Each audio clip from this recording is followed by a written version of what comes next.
តោះថ្ងៃនេះដែរខ្ញុំមកបង្ហាញរបៀបវ៉នឹងតដុំភ្លើងប្រភេទ110ណាដែលប្រើទៅលើទូប្រភេទជប៉ុនហើយប្រភេទទូ class A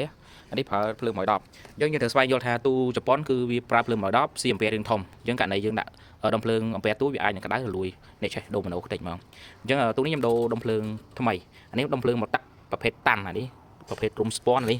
ធំអញ្ចឹងវាត្រូវជាមួយនឹងទូនេះហើយនេះគេដាក់យ៉ាងស្ទើរយើងវាឆេះហ៎អញ្ចឹងថ្ងៃនេះដែរខ្ញុំមកបង្ហាញពីចំណុចដែលយើងត្រូវតដុំភ្លើងបានជោគជ័យទី1ចំណុចដែលយើងត្រូវស្វែងយល់ពីប្រព័ន្ធភ្លើងដុំភ្លើងហ្នឹងមុននឹងយើងចាប់យើងត្រូវវាស់ឲ្យច្បាស់កុំឲ្យខុសករណីខ្លះយើងគិតថាអាវ៉ាន់ថ្មីអត់មានបញ្ហាតែពេលយើងតដុំភ្លើងគេមានបញ្ហាគឺឆេះដល់ mainboard ដែរអញ្ចឹងជំហានទី1យើងត្រូវស្វែងយល់អំពីរបៀបវាស់សិនមុននឹងចាប់ចូលអានេះខ្ញុំប្រាប់ពីអញ្ចឹងថ្ងៃនេះខ្ញុំនឹងចេញពីវីដេអូអញ្ចឹងហើយមួយទៀតពាក់ព័ន្ធយើងត្រូវស្គាល់ប្រព័ន្ធខ្សែភ្លើងណាត្រូវចូលខ្សែណាចូលខ្សែណាហើយយើងតយ៉ាងម៉េចអត់ឲ្យខុសទេឲ្យតែយើងយល់ពីខ្សែខ្ញុំប្រាប់ពីតាក់តិចមួយតមិនងាយខេះមិនងាយឆេះហើយមិនងាយខូចអញ្ចឹងយើងត្រូវស្វែងយល់ប្រភេទដុំភ្លើងទាំងពីរនេះសិនប្រភេទដុំភ្លើងនេះងាយស្រួលទេស្រួលជាងដុំភ្លើងប្រភេទដូរម៉ូណូ3នេះអានេះវាប្រើខ្សែ2ខ្សែខាងនេះភ្លើងចូលពី20ខាងនេះវាមានចូលពី20ចេញមក10អានេះស្រួលតឯងយើងមើលយល់ហើយសម្រាប់អាដូរម៉ូណូ3នេះអានេះសម្រាប់អ្នកចេះក៏ស្រួលតែអ្នកមិនចេះរៀងពិបាកអញ្ចឹងខ្ញុំប្រាប់ពីរបៀបត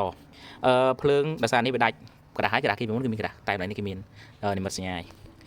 ភ្លើងមាននេះ0វ៉ុលចំហៀងខាងឆ្វេងនេះ0វ៉ុលបន្ទាប់មកកដាល110ទីទូទៅខ្សែកដាល110ច្រើនតែវាគូបរួមគ្នាខ្សែ110ណាហើយខ្សែខាងស្ដាំ220អញ្ចឹងថ្ងៃនេះខ្ញុំនឹងប្រាប់ពីរបៀបវាស់ដុំភ្លើងសិនហើយនឹងចេញវីដេអូមួយទៀតរបៀបស្គាល់ពីរបៀបខ្សែដែលតយើងតរបៀបម៉េច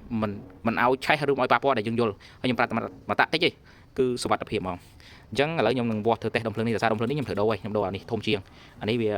អំពែធំហើយវាទប់មួយទូនេះបានដោយសារនេះគេដាក់ដុំភ្លើងនេះទូចដូចអញ្ចឹងនេះឆេះដូរម៉ូណូហើយឥឡូវខ្ញុំនឹងប្រាប់ពីតាក់តិចពណ៌សិនហើយវីដេអូក្រោយខ្ញុំនឹងប្រាប់ពីរបៀបតខ្សែយ៉ាងម៉េចឲ្យសុវត្ថិភាពអត់ឆេះនៅលើ mainboard កាលណាយើងតខុសឆេះ board ណាហើយអ្នកខ្លះគាត់តភ្លាមមានអារម្មណ៍ភ័យខ្លាចតខុសឆេះអីចឹងខ្ញុំប្រាប់តែមកតាក់តិចទេ